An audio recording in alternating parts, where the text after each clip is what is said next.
So because we're running a little bit behind, I'd like to sort of open it up for discussion. And we have one question that came in on maybe Rodrigo can explain, give his interpretation of what is a water chute and what is that all about? What is that all about? Let me see if I have a picture actually.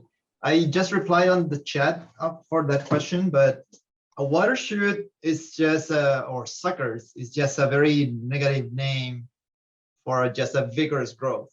Just a very fast growing. In 3 months you get 2 meters, you get 22 meters. I'm sorry for the meters, just Chilean, but it's a single bud growing like really fast, very complex. And what defines that to me, especially the name given, is the position within the canopy. When you see a vigorous growth up in the canopy, you don't necessarily think of it as what will be called water chute if it was really coming down from below, like almost like from the rootstock side, it looks like that. And it could be a rootstock water chute. Actually, I have pictures of that. But in my point of view, you need at least 2 years of wood age to get buds growing out like that. Usually happens when branching, gave you fruit bent out of the branching bias, gave you fruit bent, and that here comes something. Well, that wood, usually 2 years old, will give you the repeated structure or more, older. So that's why you just stump something, you also get this very vibrant water shoots. Botanically, they're called epicormic shoots. It's just a vigorous growth coming from older wood, 2 years or more. I think that's what I will say. Now, Gerardo, do you have a comment about it? No, I think it's Rodrigo is for sure. I'm agree with Rodrigo, but it's important. I mean, to consider that Rodrigo mentioned the complexity. When you have a water chute with that you can see the distance between lateral growth is really long. In my mind, I'm using too much room inside the canopy to get the same crop. You know what I mean? That is the idea of the water chute. It's too long, it's too vigorous to get the same amount of fruit that I could have with a many 2 or 3 really shorter shoot. But it's right, and that is the reason that always I prefer to remove this kind of shoot and try to keep the complexity in the tree canopy. Thanks. We have John Cornell asked a question about branch angle. So when you're pruning a tree, do you need to consider the angle of the branch? Is there a ideal branch angle for when you're pruning the tree or when you're looking at shoot growth?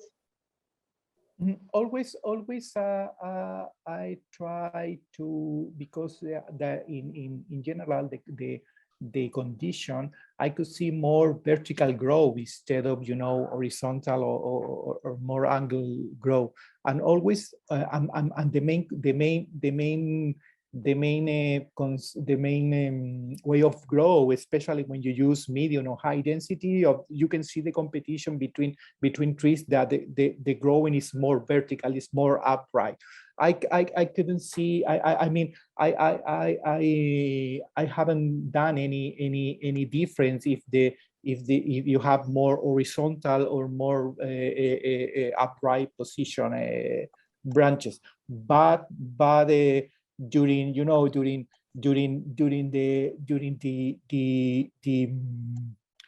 the autumn, when if sometimes the decision is to do some girdling, for sure I prefer to do girdling in more upright branches instead of horizontal branches, because I have seen always more fruit or more flower in horizontal position instead of upright position. But during pruning, no big difference.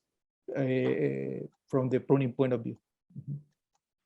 Marilu, Yes, can it's from the previous watershed, but I just have a picture. Can I show it? sure, sure. Screen. So you see the picture, everybody? Yeah.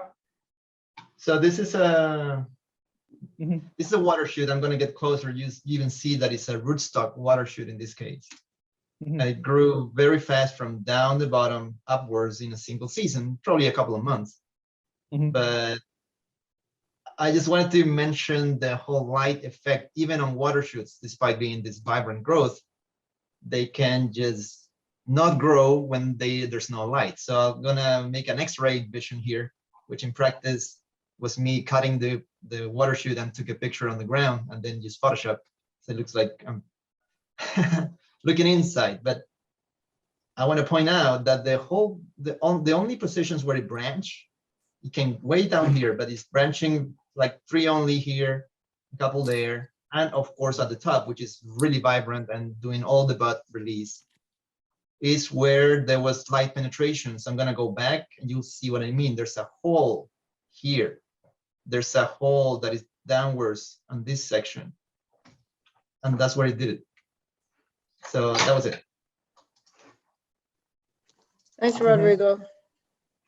So I mean, I think that highlights alone the importance of, no matter how big our trees are, if we need light into the tree canopy. The avocado needs light.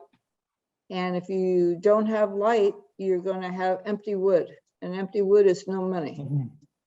And when you have these big, large trees that are all wood and very little thin canopy like an umbrella, you have increased labor to harvest those trees. We have reduced yield because then normally the trees are crowded, and it's much more difficult to control pests because you have to rely only on helicopters.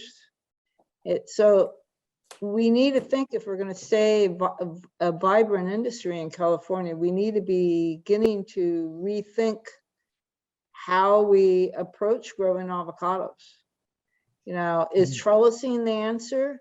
I think trellising is an interesting alternative to us, but we need dwarfing rootstocks. Do we have dwarfing rootstocks?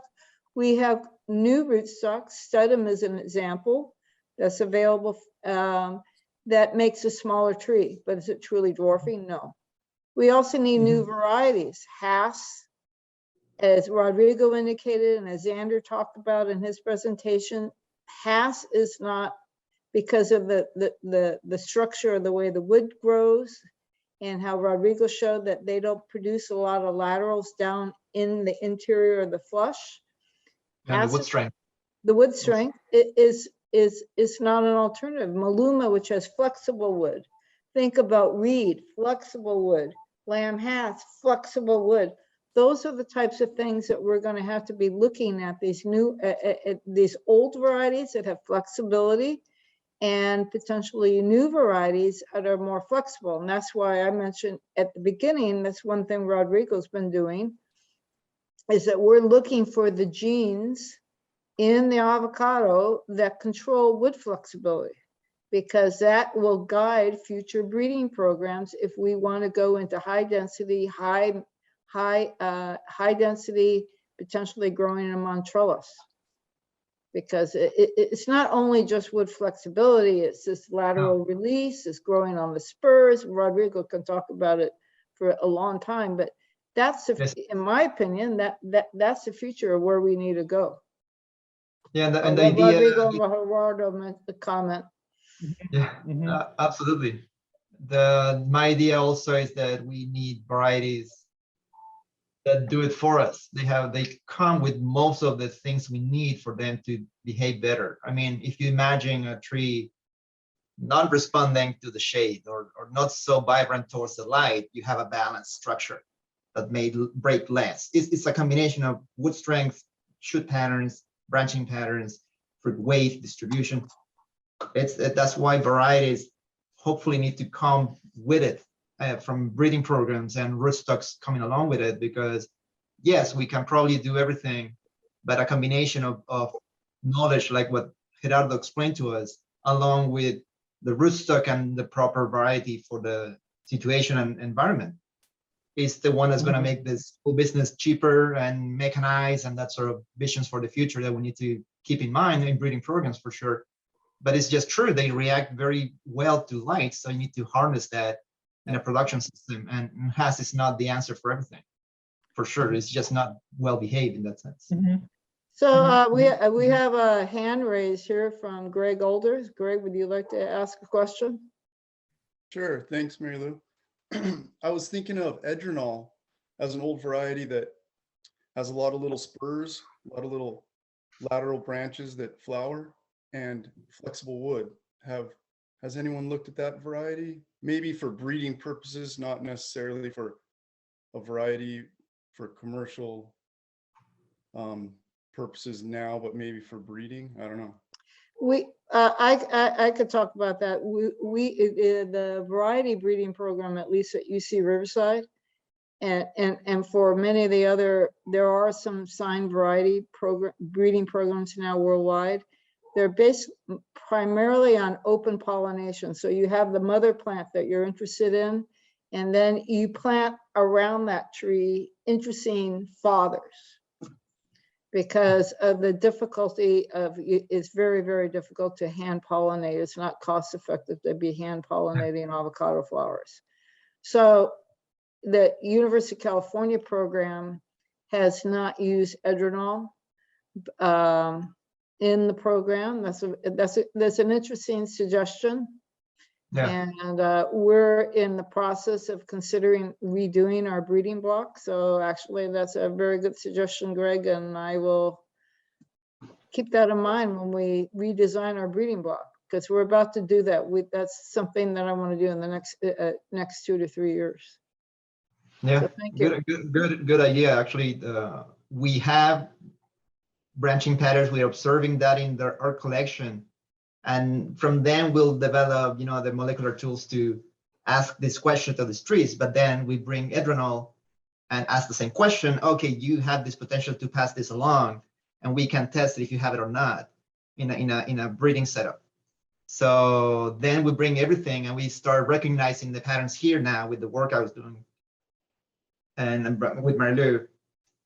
And then you span. You need to do the first very organized work to have the tools to ask this predicting shape, predicting behavior later, and then we browse and bring others and make it even thriving later on in the years, through the years. Good idea. Does that answer your question, Greg? Yeah, totally, yeah. Great. Well, oh yes. I had the picture of the spiral. I always wanted to support something that Gerardo said, so I can't help myself. Okay, and then we'll go back to, we have 2 questions that I need to ask that are linked together. Too many pictures. Okay, this is short. What you see here at the bottom, it's a regular length of a regular average. 600 shoots. This is the average length of a fruiting shooting has. This is 20 centimeter of a spiral of has. The water shoot deal. So just a second, really, 20 centimeters is about a little bit over 6 inches. Oh, thank you, Marie. Sorry. So this is just me comparing the structure of a regular shoot, let's call it, and water shoot.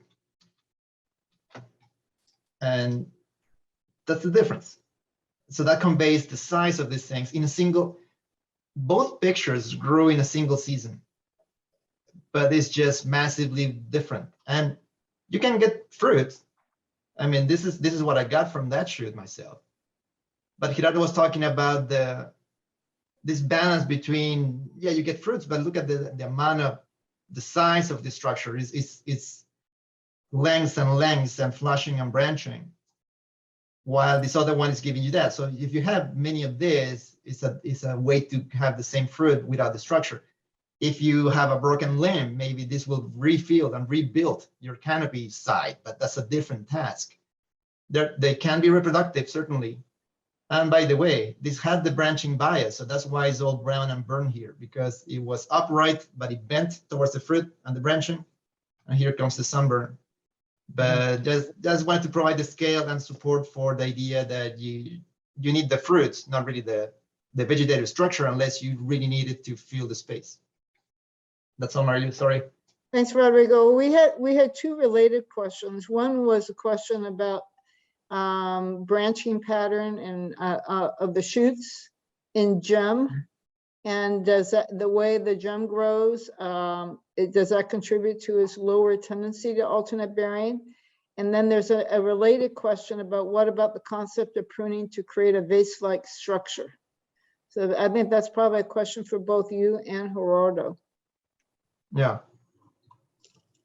I was thinking about gem. I mean, I honestly, I dedicated too many years to look at Vase and had Maluma, and I've been focused on Vase because that was the PhD about and trying to see what we have in the world. But I've seen that the branching patterns is probably what we can find the answer to the more or less tendency to alternate bearing. But Marilu, I think you actually know way more about gem than I do in terms of giving this answer, because I just focus so much on this thing that I did not recognize confidently, like I did with Maluma and Vase. I presented to you guys, this is where the laterals are, this is where Vase has them. I wouldn't be able to give that answer, but I know that the branching patterns we're getting from the breeding program, of which one of the parents is gem, is doing these branchings as I'm observing right now. So I'm sure gem fruiting behavior is completely connected to the growing behavior. And that's as far as I can go. I want to go, if I had the charts of things, I will go way more confidently on it, but it could be the explanation of why gem is less prone to it. It's just because it's branching more independently or despite the fruit load overall. Yeah, well, that's something we actually probably need to look at. Yeah, it's about research and yeah, correct. It's the whole research aspect. That's why I went to the specific unit of shoot, because you can think of shoots as the unit that builds the canopy later, but you need to spend some time there and just give it a really good look, as I was able to do with a couple of varieties, but there's more to do basically, and in the breeding, the mapping population too. And could be and just Please. sorry, just a comment about that. Could is helping to keep the shape of gem's canopy, that I have seen more of the flower is indeterminate flower. You know, that means when you see the fruit, and then you can see the way of the fruit is banding the shoot, and I mean it's creating, when observing how it's creating that canopy, probably one of the things that is helping to get that shape of the canopy. Base. Okay. Base structure. Base like structure. You know, my experience with base, the base shape was many years ago. We tried to, you know, we saw plums, we saw peaches, we saw base structure, and we thought, okay, could worry in avocado tree. What we saw really was not easy to take the tree, the avocado tree in a base shape. Was not easy because was very close to the natural behavior of grow avocado tree. You know, I mean, was the tree grow, the one branch grow. You can see lateral branches. That lateral branches are shading the lower branches and creating, you know, the big ball, dark ball inside the tree. Was not difficult, but my experience from the production point of view was not good. We create between trees. There was a connection like that because the tree was a base, but a connection like that, we create a very shaded areas, shaded section, and finally looking the tree, looking the amount of shoot, looking the amount of wood was not so good. That is the reason. But I left, many minutes ago, try to keep the tree, try to take the tree in base shape instead of trapeze or pyramidal shape. I mean, narrow in the top, I'm wider in the bottom. I have a question about girdling because one strategy for controlling alternate bearing and for keeping light, the idea of changing main scaffold branches is to girdle a branch in the fall, because that triggers more heavy flowering on that branch. You let it flower, you let it set the fruit, you harvest it, and after you harvest that branch, then you remove it, and that brings more light. And what do you think of that? What's your perception of that? The idea of using girdling as an additional tool as you're managing the canopy of the tree.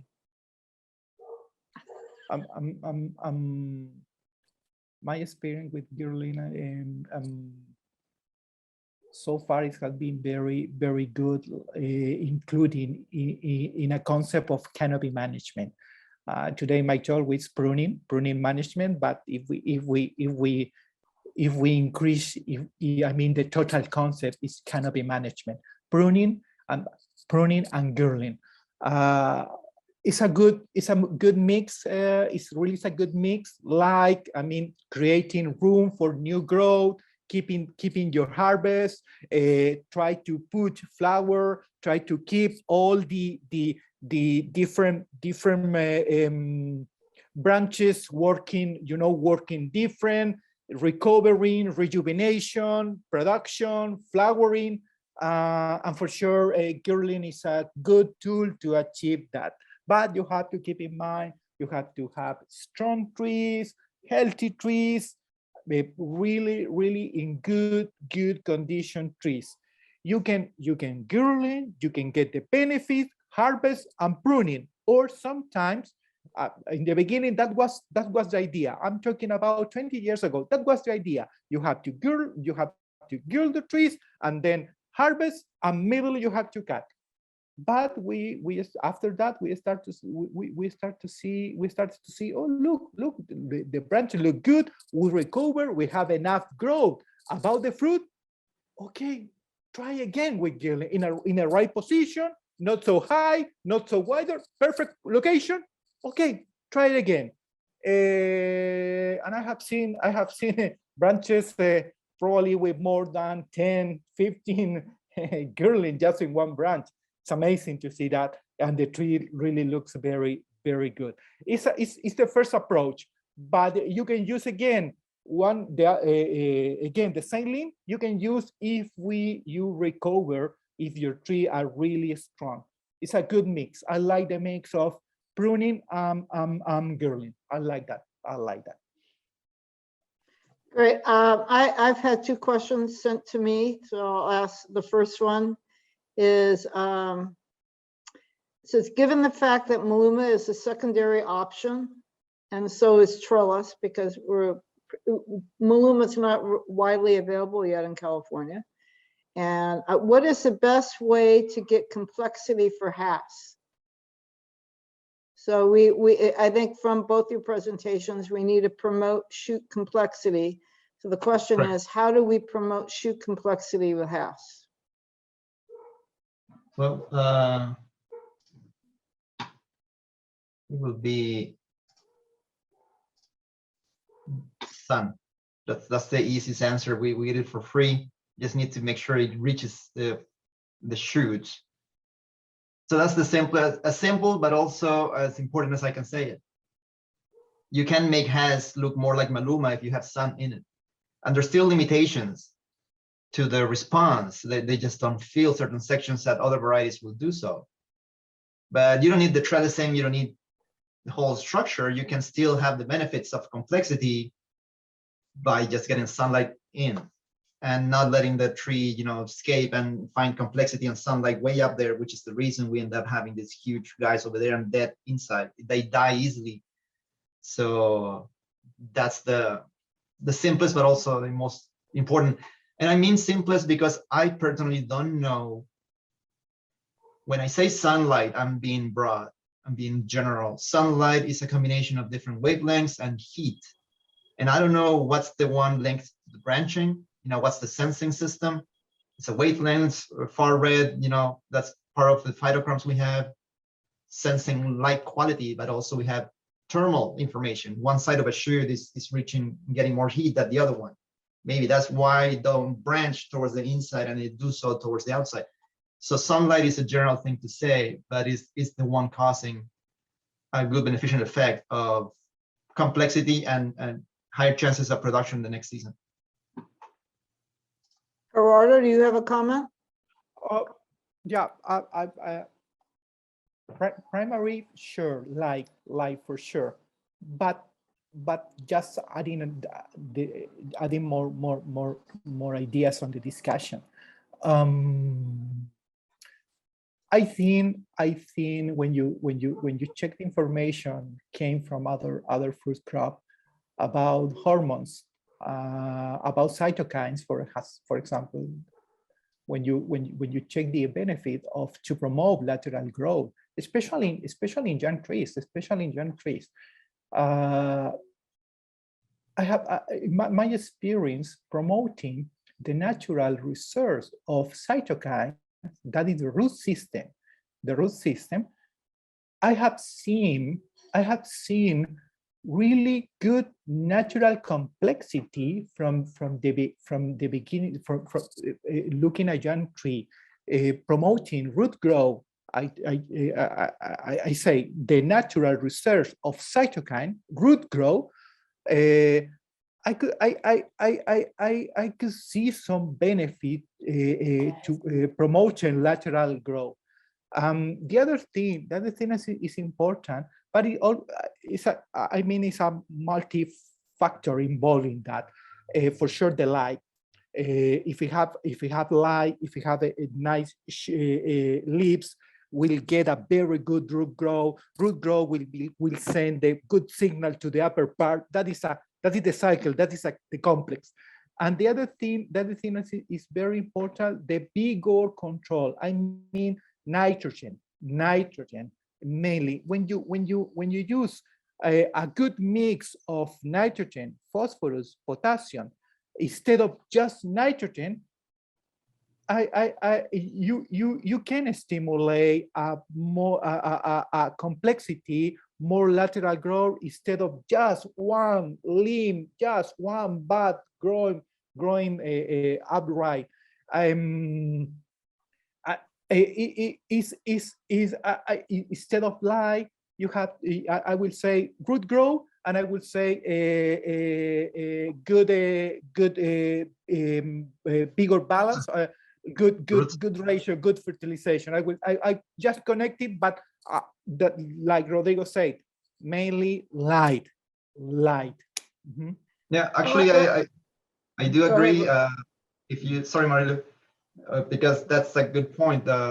In practice, all these patterns we've been talking about, especially me, they're done through the combination of proteins and hormones, and you need that first. So if you think of the main source of cytokinins is the root, they move through the xylem, they're going to these things. I was looking at the shoots.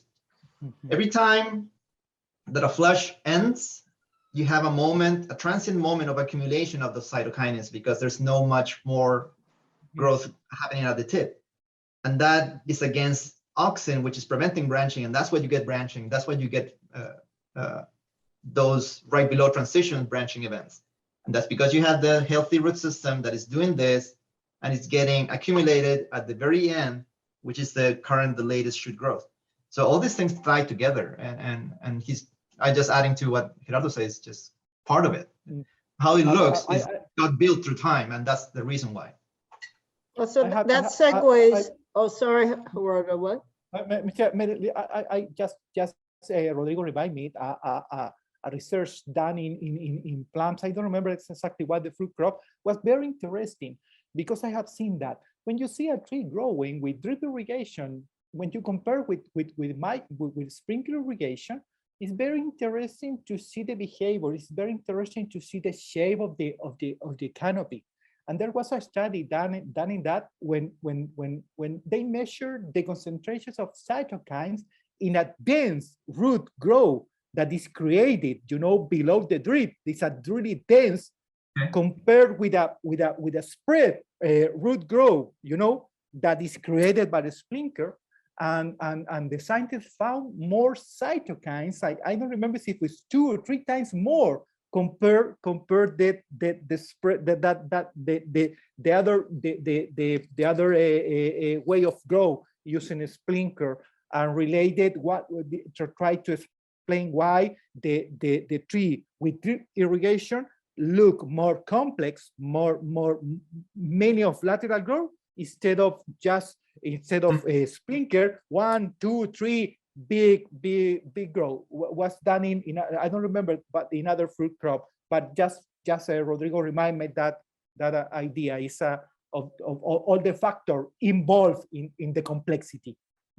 Oh, that's a really good point. I mean, I'll just add that, in the very first rootstock trial that I participated in at South Coast, it had no root rot. So we were evaluating the performance of Hass on different rootstocks in the absence of root rot. And what you could see is that, different rootstocks are going to have different uptake of micronutrients and macronutrients. They're going to respond differently. They're probably going to produce these plant growth regulators that control a lot of the shoot growth in different ways. And what we saw, there was one rootstock in particular, the orchard, which unfortunately has no root rot tolerance, but you could walk through this block of trees and know when you were at a Hass on orchard, because the tree was extremely upright. It changed the shape of the tree. And then there were other rootstocks, the G755s, which were not productive either, where the trees were very large and spreading. And so we do, when we're thinking about all these things, nutrition management in particular, we need to understand how these rootstocks respond to the soil pH, how we fertilize them. And the exciting thing is, as we get more and more rootstocks, we've opened up a whole new door to avocado growing that we haven't had available, because we can, hopefully in the future, we're going to be able to select rootstocks for different growing environments.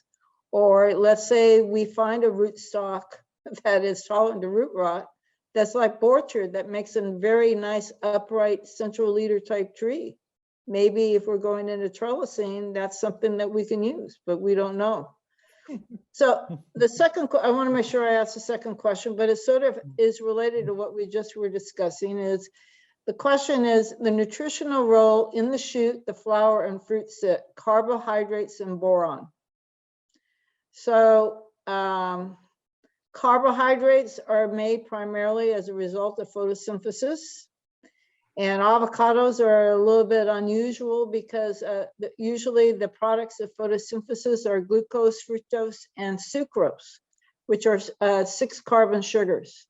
The avocado makes, besides those sugars, it does that, it makes those. It also makes a 7 carbon sugar called D-manaheptulose. Some of you who know me know that I've worked on this. D-manaheptulose, and it has a sugar alcohol form called prosaetol, after Persea americana. Now, in an apple tree or whatnot, they also make sugar alcohols, and it's called sorbitol. So the prosaetol is analogous to sorbitol in a regular fruit tree. And I participated in some research many years ago where with people in New Zealand, where we know that a lot of boron, this circles back to boron, that boron can be carried in the phloem by sorbitol. And we showed that in avocado, boron is moved around in the plant by binding to prosaetol, because prosaetol and sorbitol are phloem mobile. They will move in the phloem of the tree. So carbohydrate, the ability of the tree to photosynthesize, as both Rodrigo and Gerardo have been talking about, you need leaves for photosynthesis. You have to have a healthy canopy, because those are really the leaf is the factory, the backbone of the factory. If you think of the tree as a factory, I like to think of the tree as a factory where the output is fruit, that the backbone of the factory is leaves. And the only way that the leaves, which are the backbone of the factory, are going to be effective is by having light, because light drives photosynthesis. I don't know if you want to add to that, Rodrigo. And hence growth, which is what we've been talking today. It's growth patterns, but they're based on the sugar availability to do those growths, and proteins and nitrogen for the proteins that build that structure, that lignin, all these things that are translated into something we see. Everything needs the fuel of this factory, which is just the sugars and mature leaves. And so happens that mature leaves also are the ones who make the protein that you need to make flowers. So it's all about having functional leaves, not just producing sugars, but actually the stuff you need to make the flowers occur. It's a process that is part of the diagram I showed at the beginning. Alternate bearing is based on that. You're kind of like being still of those flower making proteins because of the fruit. It's not sounds bad, but it's just a fruit growing. And it's all about carbohydrates in the sense that no carbohydrates, no mature leaf, no growth, no complexity, no fruits. So Greg, I noticed you have your hand still up. Do you still have more questions? Yeah, Rodrigo's diagrams just gave me a kind of crazy idea I wanted to throw out and see what you guys thought about. Those diagrams were great, by the way, Rodrigo. Just Thank you, sir. Enlightened me, and I can't wait to go look at trees and observe their single shoots and flushes. Anyway, you made my day. It's early still. Thinking about ways to practically apply pruning techniques in the field based on this stuff that are simple and applicable. What if you just use as a rule of thumb, immediately after harvest or at harvest, you cut back any shoot that holds fruit? Yeah. I mean, you need to think of it as the practical terms of it, but as a concept, as harnessing how they grow. And we're talking, let's say, Has right now. That's a solution. They're not going to give you anything. They're likely to die already. Right. So just get rid of them. It's going to be the stuff you break when you get in your hand inside. Yeah. That's the stuff I gave you before. Yeah.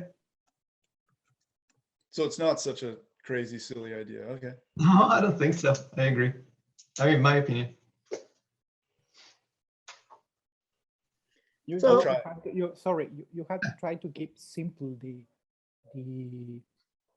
recommendation. You know, that is my work every day. Try to put all the information that Rodrigo said, all the kind of shoot, light, the design, shape, labor available, quality of the labor. I mean, all together to say, okay, my friend, you have to cut that limb that is facing the south, or is facing the neighbor, or is growing into the neighbor tree, or is growing up. I mean, that is the probably the tricky of that. Try to achieve one simple recommendation for the crew. You have to do this. And the other thing, don't try to change everything in 1 year. It's very, very difficult. It's a process. You have to prune every year your avocado tree. You could start with south facing, and then the north, and then different way. But don't try to change or to get all the benefits in 1 year. Is difficult. It's difficult. It's difficult. It's possible. It's risky. It's possible. It's risky, but it's possible. It's possible. There is many growers in California doing pruning every year, changing, adjusting. Sometimes we do the decision. Okay, we did a really aggressive pruning last year. Look, I am not seeing enough shoot to compensate the production. You know what I mean? You have to this year don't prune, wait 1 year, wait the next year, you know, it's part of the adjustment, but try to keep all this information in one simple recommendation. I have one question I forgot to ask earlier that it came in is, how about the idea of tipping the shoots as you harvest them? Do you think that would do anything? Tipping the shoot, sorry, say Tipping, like you know, breaking the just tip? cutting the tip. yeah, tipping, but when I mean, it's part of the regrowth control, you know, it's part of the regrowth control. It's part when you need to that is important to consider what is the situation. If we are looking now in the beginning of 2022, a huge amount of flower, for sure. I told you, my concern is 2023.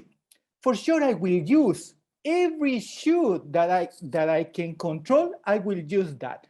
If I have in that situation, for sure, instead of remove, tipping, because I need growth, I need leaves, I need to recover my tree. Always is an option, remove or tipping. Always is a option. But you have to see what is the picture in the beginning of the season.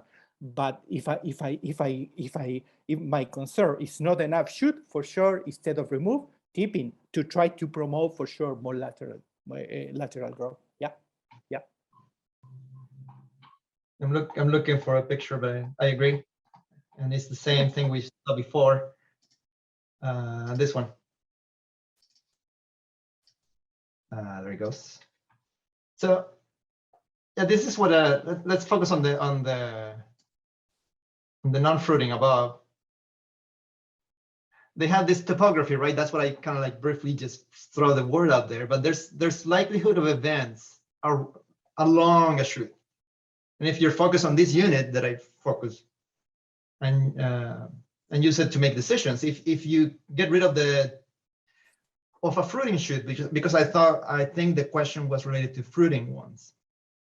There's nothing really going on anyway. But if you get rid of the tip, that's the place where if you were gonna get something, that's where the flowers was being developed or developed already. But if you look at this more complex structure, if you get rid of the tips, you still have other tips along the way, and inflorescence likelihood within, which is gets diluted towards the base. Actually, in the molecular sense, it actually gets built up towards the tip, but in practical terms, you get rid of the tip, you lose the most abundant source of flowers, and that's not necessarily a bad thing. You know, I'm not saying that's a wrong thing to do. I'm just saying if you are aware of where things are, you can make an informed decision in terms of probability or potential reduction of flowers, not getting rid of the whole shoot, and then you get some branching of vegetative ones along with the release of the reproductive ones. So I know I'm being more focused, and Gerardo is telling us you need to reduce everything into practical things and don't do them all at once. But together, we're just talking about the explanation of these practices and why they work. And tipping a shoot, you just get rid of the potential flowers, but also you're releasing the ones that don't have flowers, like this one here, and will be vegetative growth coming out. So it's up to you what you want to get. So Rodrigo, I have a question for you based on that, and Gerardo, is remember when we did the project at Farm ACW where we netted trees, Yes. and we kept the bees out, and therefore we had absolutely no fruit or Correct. no fruit on the trees.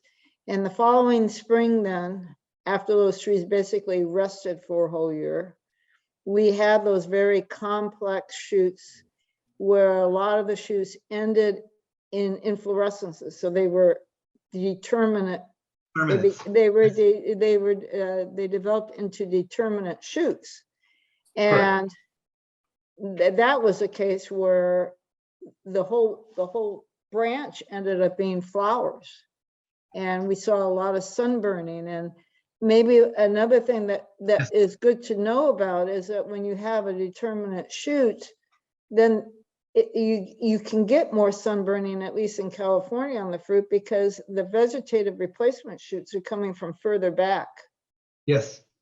I don't know if you want to talk about that a little bit.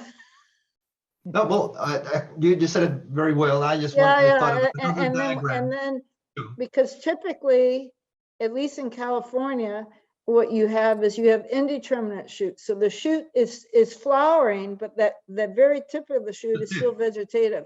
And so it's going to continue to grow, and those leaves will cover up the fruit and protect it from the sun. But when you have these very strong, vigorous, determinate shoots that end in flowers, Correct. that's where you're really going to see a lot of sunburning, and because that shoot that vegetative shoot is going to have to come from way back on that particular shoot. I don't know if I explained it correctly. No, to me that was what you said. It was perfect. I just wanted to. I was going to show something, but also I just want to say yes to that. Maybe you mentioned that because sometimes being too good in reproductive is not a good balance. You're gonna, when you have too much of a good thing in this sense, too many proteins that make the flowers, then you have determinants, and determinants is the kind of reproductive growth that's not going to give you a shoot to continue with the fruit hanging in there. It's just the end of it is going to be the fruit, and that's a very empty structure, sunburn prune. And I guess I was going to show this related to it, although it's alternate bearing, but those triangles, which I think you're seeing moving, I hope so. Here we are. Yeah, imagine those are, let's say, sugars, but in this case is also something else that is done in the leaf, which I mentioned before, is the protein that makes flowers. So mature leaves like this one are starting to send stuff to the phloem. The phloem goes to the sinks. So that's where the red flush, brand new stuff growing currently is receiving, is driving the phloem into taking those molecules there. Sugars mainly, but also this triangle, which is FT. FT makes flowers. So you can have enough of those that will completely transform every single part of that bud into one more inflorescence. And then you have a problem. It's not necessarily a problem, it's up to you, but then you have a circumstance where the end of the shoot, the flowers that will be grown next season, will completely be just flowers. And that can be a problem. If you're too good, then you have a really good fruit set. Your only chances of having vegetative growth, if this is all flowers, is way back here in this yellow section, which I end up calling like compression zone, but it's just the beginning of a bud, has like 15 little buds in there. And there are a little weaker growth that comes out of it, but it's the only place they come out of. And that's how you make the problem. You have too much good stuff with the triangles here making flowers. And the only place they can come back is from the base here or the main unit from before. So yeah, well, and this was my diagram of alternate bearing. I mean, some triangles go into the fruit, and that's how you lose the flower making stuff in the tip. That's part of the model. But the whole point here was that you can have determinants, and that's not good productively. You're gonna get into sunburn city, and you need to reach this balance. You want the indeterminates, and for that somehow you need a variety that is not too good in making determinants. They need to preserve that very couple of cells that will be the future shoot, and that's there's variability. Different varieties do different things. Different patterns of growth will lead to higher chances to that or not. But I have so many, I'm not gonna look for them too many pictures, but when you see those sunburn stuff, that's when you had too much success in determinants. In too much fruit set in determinate shoots, determinate flowering shoots in that canopy, and that's not a good thing. So we have one more question from Greg. Yeah. Yeah. Thank you, Greg, for raising your hand. Another idea occurred to me, which maybe you guys could speak on, which is like Mary Lou, you mentioned tipping or pinching. I'm wondering if you can manipulate a shoot in order to get the best of both worlds, where you get the complexity and and therefore it's kind of like having an indeterminate fluorescence where you're going to have some vegetative growth at the end that will end up shading the fruit that grows, but you still get enough complexity to have a lot of flowering. And so what I'm wondering is, have you observed, or do you know if pinching a shoot at a specific time, like during the first, second, or third flush, can affect that? Good idea. Yeah. Yes. Yeah. Again, the idea is perfect to me. The practical is the other thing that needs to be considered. I remember pinching an avocado tip was just difficult compared to another, some peach.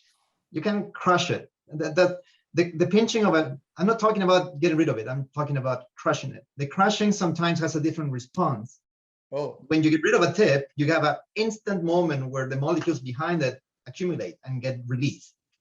If you have a broken down, beat up shoot tip, it's like, oh shit, like we need to reorganize here. And it's a delay.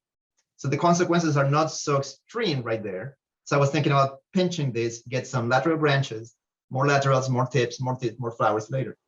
So yeah, I mean, that's the sort of thing we're looking for in the breeding program, that you can either respond to that easily, your thinking management, or something that does it on your own, like Maluma will do it for you. All those things are just a mix of varietal rootstocks and just good clever management based on what we've seen, but into practical terms.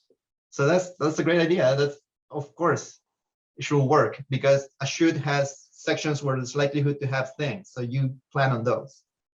Yeah. Gerardo, you have a comment? Just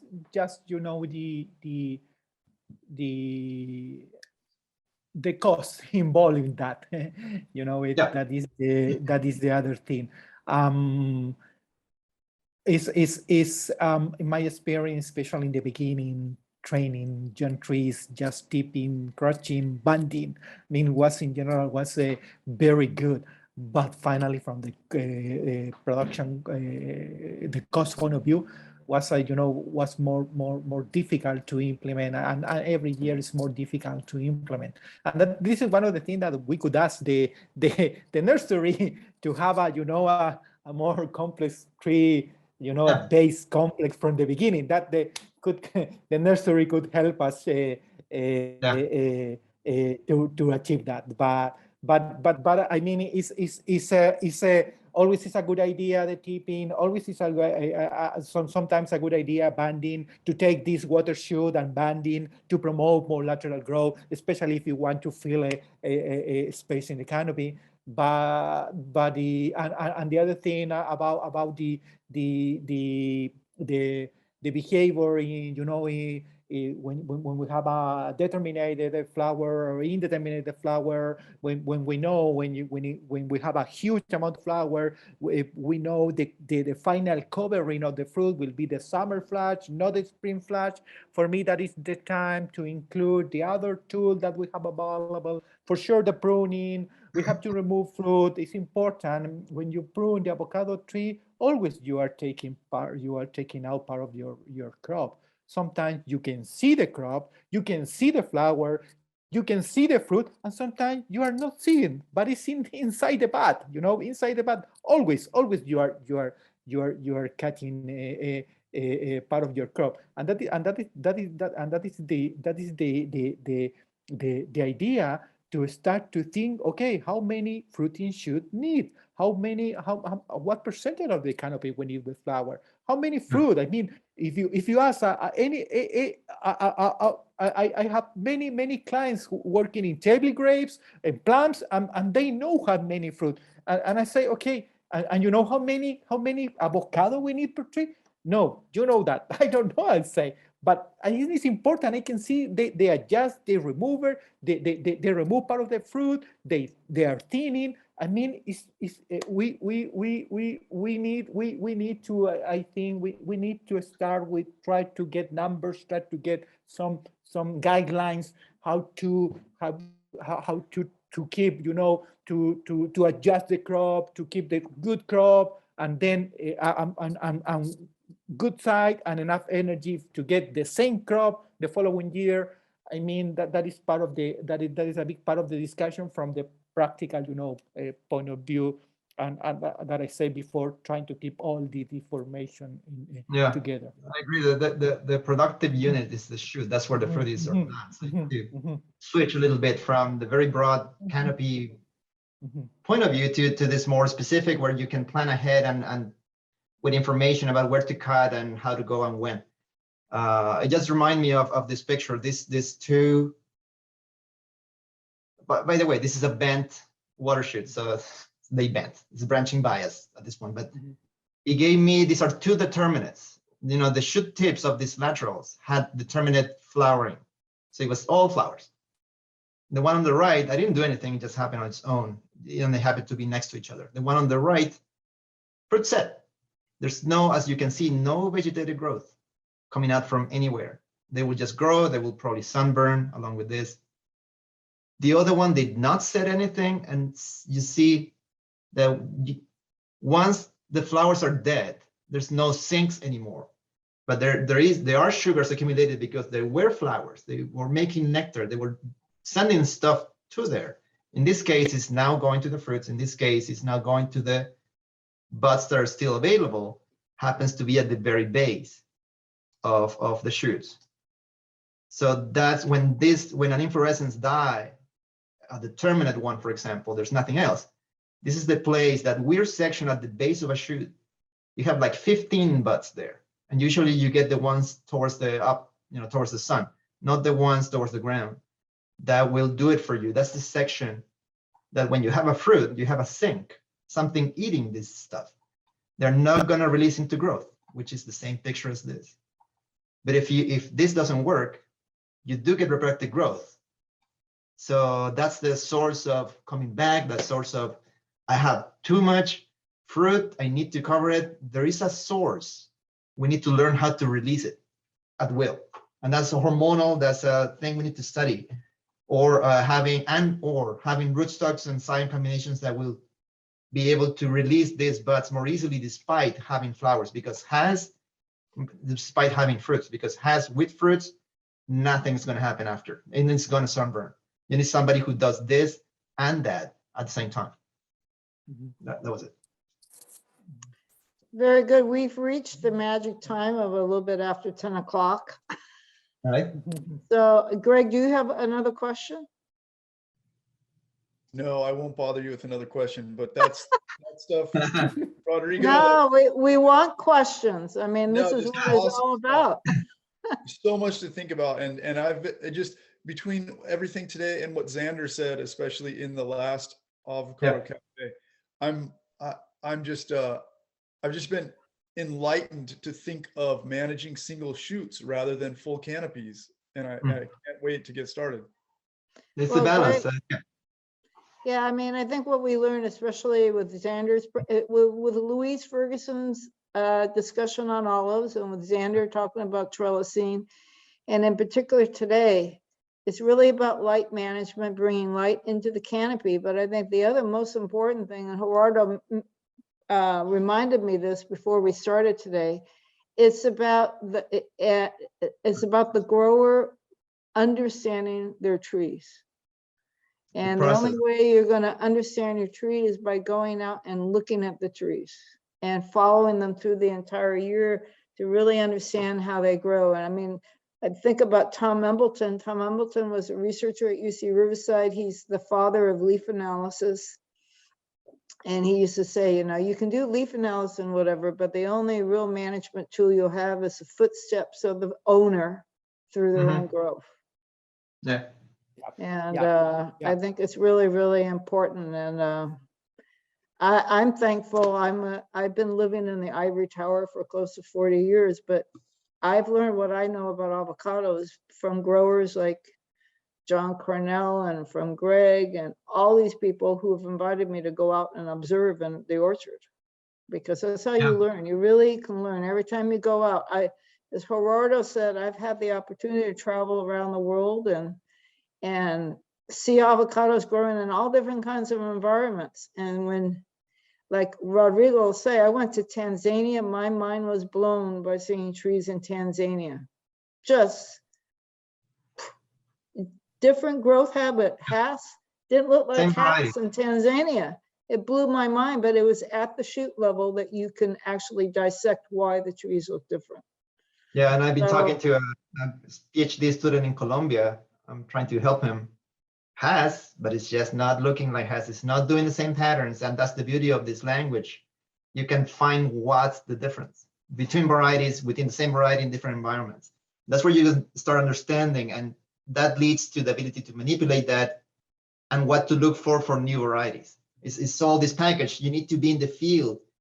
That's what happens with being with Maridu all these years.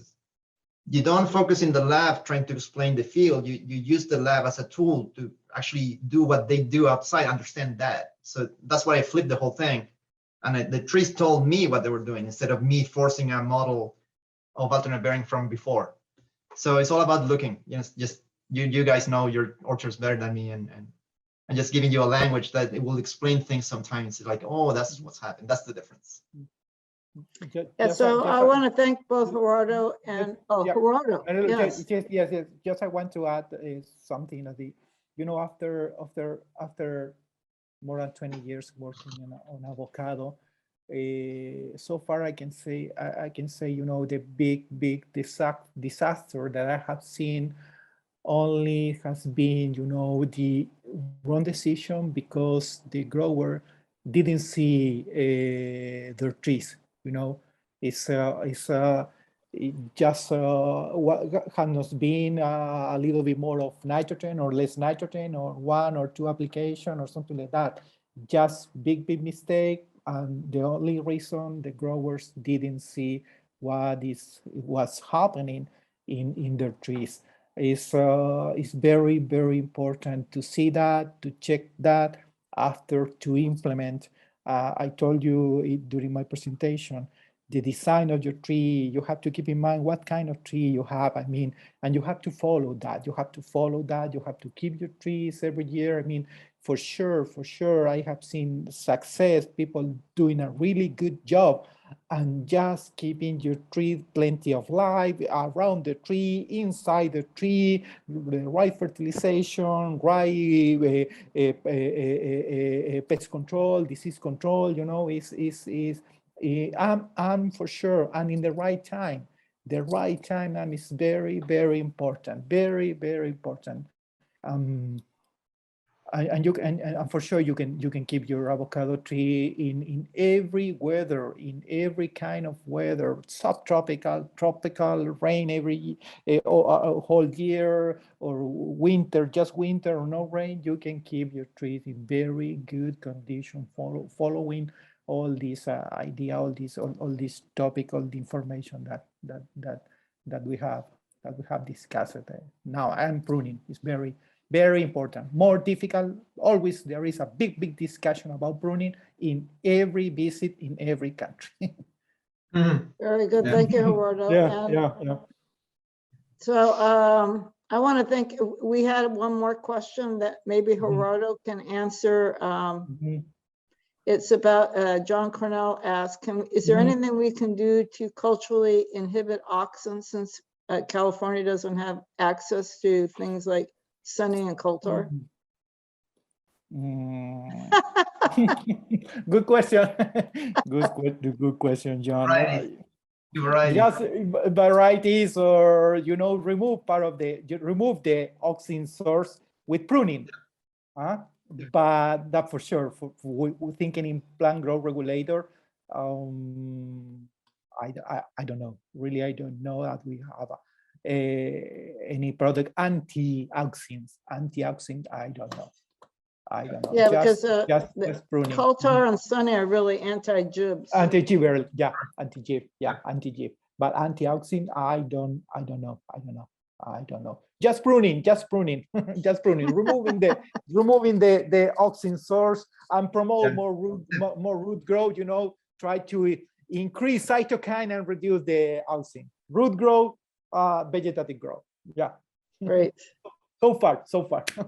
Well, thank you all for very much. Again, if you have any ideas whatsoever for future topics, please let us know, because we're working on a longer term agenda, but we will have a meeting next month. We're still working on exactly what we want to cover about flowering and the use of pollinators.